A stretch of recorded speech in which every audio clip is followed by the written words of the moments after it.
नमस्कार दोस्तों। मेरा नाम है विजय कुमार। आप देख रहे हैं कॉमिक्स पिटारा चैनल को। तो चलिए दोस्तों, राज कॉमिक्स में नागराज की एक और शानदार कॉमिक्स को शुरू करते हैं, जिसका नाम है नागराज और बेम बेम बिगेलो। आप देख सकते हैं इसका कवर पृष्ठ, जो कि कुछ इस तरह का है। ओके। नागराज इटली के ग्रेट जिम्नास्ट कुंग फू मास्टर बेम बेम बिगेलो की तलाश में पहुंचा सान मेरिनो, जहां से उसका सफर एक बोट में आरंभ हुआ। मुझसे मुकाबले का बेहद इच्छुक था बेम बेम बिगेलो उर्फ रबड़ का गुड्डा। सिसिली शहर पालरमो। ये लंबी पंक्ति किसी शो के टिकट लेने के लिए लगी है क्या? जरा ठहरिए, यहाँ तो कुछ और ही दृश्य है। जाओ। अब तुम। और ये क्या, खाली हाथ? ठीक है, जाओ भीतर। और भीतर से गूंजी चीख का स्वर सुनकर पंक्तिबंद लोगों के चेहरे पर आतंक से पीले। आह! खाली हाथ भीतर गया था वो। और अंत में इस जाने पहचाने से ओवरकोट में ये कौन? तुम भी खाली हाथ? जाओ भीतर। मरेगा ये भी। अब स्ट्रेचर पर ही वापस लौटेगा भीतर से ये। पर बेचारे वे लोग क्या जानते थे कि इस शैतान को स्ट्रेचर पर लिटाने वाले शैतान अभी पैदा ही नहीं हुए। आह! उसे जान से मार दूंगा।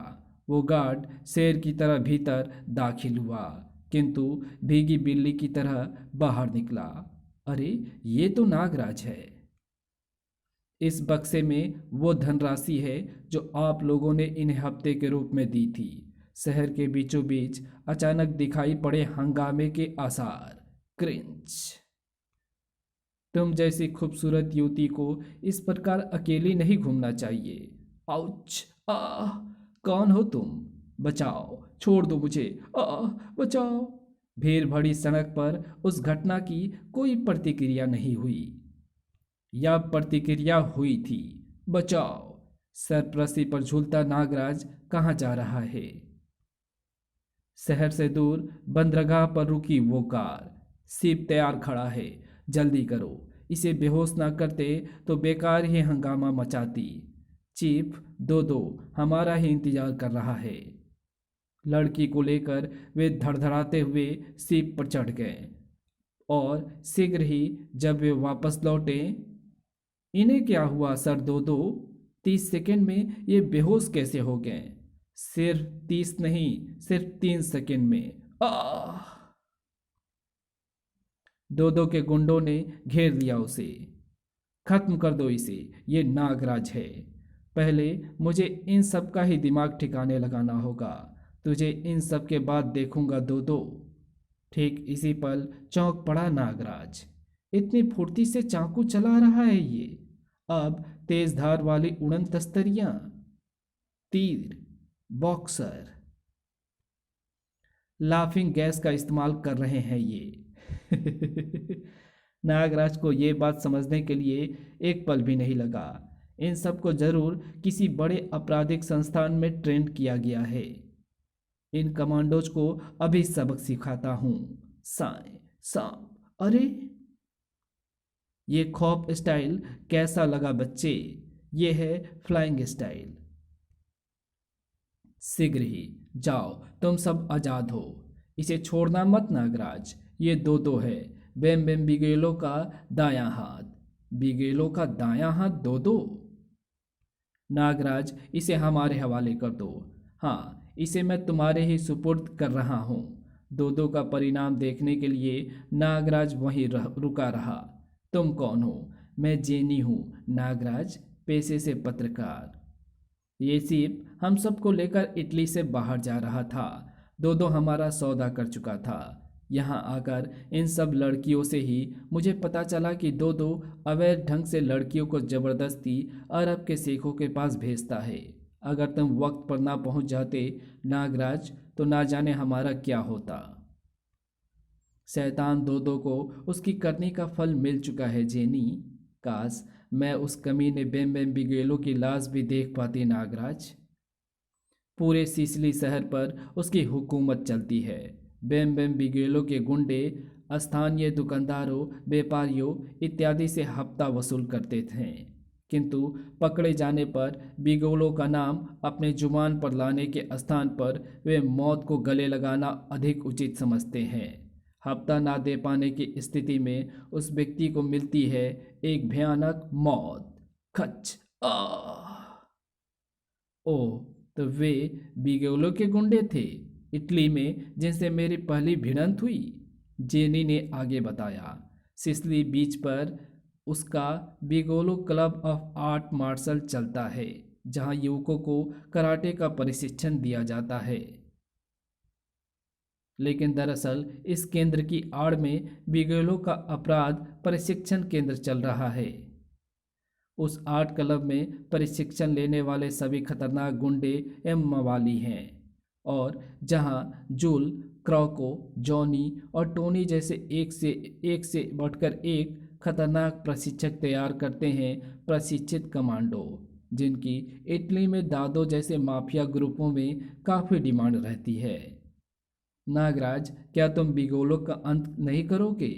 इटली में बैम बैम बिगेलो ही मेरा शिकार है जेनी, लेकिन एक बात मेरी समझ में नहीं आई कि तुम बिगोले के बारे में इतना सब कुछ कैसे जानती हो। अपने भाई खोजी पत्रकार टर्बो के कारण। टर्बो बिगोलो क्लब ऑफ मार्शल आर्ट में एक प्रशिक्षु की हैसियत से घुसपैठ करके उस केंद्र की तह तक पहुंचने के अवसर की तलाश में है। तुम मुझे बिगोलो क्लब ऑफ मार्शल आर्ट ले चल रही हो? हाँ, आज रविवार है और रविवार को वहाँ बहुत ज़बरदस्त मुकाबले होते हैं। ठसा ठस भरा हुआ था बिगोलो क्लब ऑफ आर्ट ठसाठस भरा हुआ था बिगोलो क्लब ऑफ मार्शल आर्ट का वो अखाड़ा। टर्बो टर्बो का मुकाबला पावर के साथ। आज का रोमांचक मुकाबला पावर और टर्बो के बीच होने वाला है।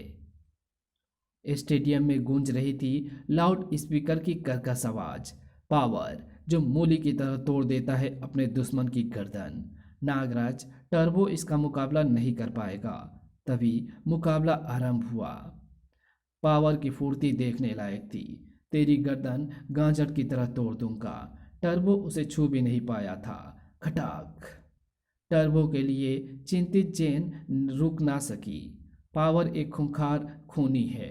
जेन तुम्हें मरने नहीं देगी टर्बो। बिगोलो का संकेत पाकर उसकी दोनों लेडी कमांडोज आगे बढ़ीं। ये क्या कर रही है? क्या ये दोनों जेनी को मार डालने के लिए आगे बढ़ रही है? बिगोले की कमांडोज हवा में सरसराई, या इसी के साथ कुछ और भी सरसराया हवा में। इन्हें रोकना होगा, और इनके लिए मेरे ये सांप। अगले ही क्षण फू। पावर लगभग बेहोश हो चुके टर्बो की तरफ बढ़ा अपने अंतिम वार के लिए। अब तोड़ूंगा तेरी गर्दन। नहीं। जेनी पावर तक पहुंची तो सही, पर अगले ही पल पावर को रुकावटें पसंद नहीं है। लेकिन टर्बो तक नहीं पहुंच पाया पावर। बीच में नागराज जो आ पहुंचा था। ये बराबरी का मुकाबला नहीं है पावर। इस घूसे का स्वाद बताने के लिए तुम होश में नहीं रहोगे। सचमुच। फिर ना उठा पावर। उठो। नागराज, ये टर्बो को मार डालता। तभी रिंग में प्रवेश किया बिगोले ने और टूट पड़ा टर्बो पर। बिगोलो क्लब ऑफ मार्शल आर्ट के कहे रहस्य जानने के बाद तो जिंदा नहीं रह सकता टर्बो। टर्बो की चीख सुनकर पलटा था नागराज, मगर तब तक बहुत देर हो चुकी थी। टर्बो। जेनी, ये डायरी नहीं टर्बो। उफ। टर्बो की मौत पर फुंकार उठा नागराज। बिगोलो, मैंने कहा था ना कि तुम्हें इटली में आकर ललकारूंगा। भागता कहाँ है नीच? मैं आया। बेम बेम बिगेलो तेजी से स्टेडियम से बाहर निकल गया। टर्बो के शरीर को सुरक्षित रखकर नागराज उस द्वार की ओर लपका। ठहरो नागराज। मरते समय टर्बो ने यह डायरी मुझे दी है। इसमें बिगेलो और उसके ट्रेनरों तक पहुंचने के सभी रास्तों का जिक्र है नागराज। ओह, इसका मतलब टर्बो अपने मकसद में कामयाब हो गया था, और ज़रूर बिगेलो को इसकी खबर लग गई होगी। हाँ, इसलिए उसने पावर के हाथों टर्बो को मरवाना चाहा होगा, किंतु अब ये डायरी टर्बो का बलिदान व्यर्थ नहीं जाने देगी। डायरी के अनुसार अब उन्हें स्टेडियम के ही एक कक्ष में प्रवेश करना था। जेनी बिगोलो तक पहुंचने से पूर्व मैं जूल, क्रोको, जॉनी और टोनी का खात्मा करूंगा। और सबसे पहला नंबर है जूल का। जूल ने किया हुआ था नागराज के स्वागत का पूरा इंतजाम। आओ नागराज, जूल को तुम्हारा इंतजार था। और अच्छा हुआ तुम इस प्रेस रिपोर्टर जेनी को भी साथ ले आए। कल यह तुम्हारी मौत का समाचार अखबारों में छापेगी। देखते हैं कल का अखबार तुम पढ़ोगे या मैं। तो फिर आ, दम है तो इस मंच पर संभल कर नागराज। नागराज ने भरी एक लंबी उछाल। लो, मैं तो आ गया जुल, अब रोक मुझे। जोल की एक जबरदस्त ठोकर ने उछाल फेंका नागराज को चाकुओं की दीवार की ओर, और नागराज के होठों से दर्द भरी सिसकारी फूट निकली। जेनी के भी मुंह से चीख निकल गई। नहीं नागराज, नहीं। क्यों नागराज, अब बच के दिखा। मेरे स्थान पर कोई भी मानव होता तो जूल के इस वार से बच ना पाता। अब चौंका जूल। नागराज के जख्म अपने आप भर जाते हैं शैतान। अरे, ठक आ ऊ। नागराज को इन मामूली धारदार चाकुओं से डराना चाहता था। इस कहानी को यहीं समाप्त करते हैं। इसके आगे की कहानी पढ़ेंगे इसके पार्ट 2 में। तो मिलते हैं इसके दूसरे पार्ट में। तब तक के लिए बाय। वीडियो अच्छी लगी तो इस वीडियो को लाइक शेयर कमेंट ज़रूर कर देना। चैनल पर नए हो तो चैनल को सब्सक्राइब कर ऑल नोटिफिकेशन को सिलेक्ट ज़रूर कर लेना। Thanks for watching my videos.